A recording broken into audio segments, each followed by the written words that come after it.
We've been watching small movements this morning on German bonds across other European debt markets as well. What's at stake, do you think, today in terms of the range of movement we could see in German debt? Morning, Anna. I think that the markets are kind of very well expecting the vote to pass through without any hiccups.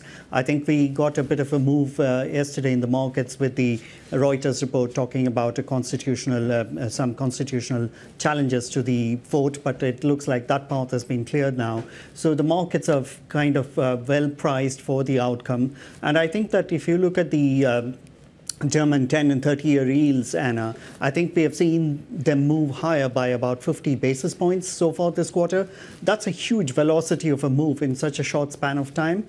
And given that, Europe is going to see more issuance, no question about it. I think that issuance this year will top 1.44 trillion euros by all means, and I think that will be a record. And I think that the markets have already repriced for that significant increase in bond outlay. So I think that there is a risk-reward asymmetry that's opened up here on short positions because of that increase in German bond yields. And I think that we still can't forget that Trump is very keen to levy tariffs on Europe.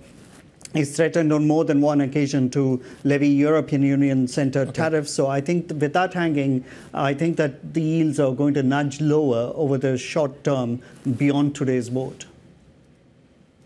Ven, I'm reading a lot at the moment about the fact that the recent equity sell-off is a healthy correction. And the reason it's a healthy correction is because it's nothing more than a rotation. What do you think?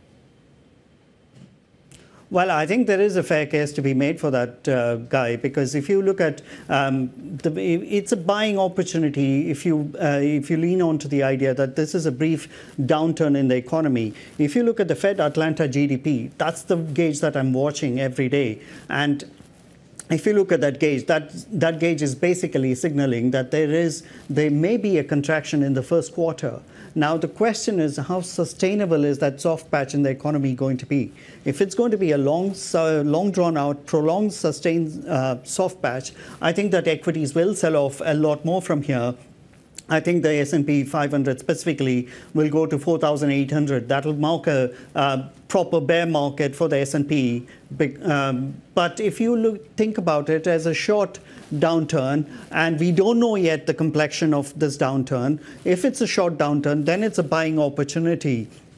Bear in mind that the Fed Atlanta GDP turned briefly negative in the first quarter of 2022, and it proved to be nothing more than a blip. So I think that the markets are cottoning onto that idea, which is why you've seen equities come back higher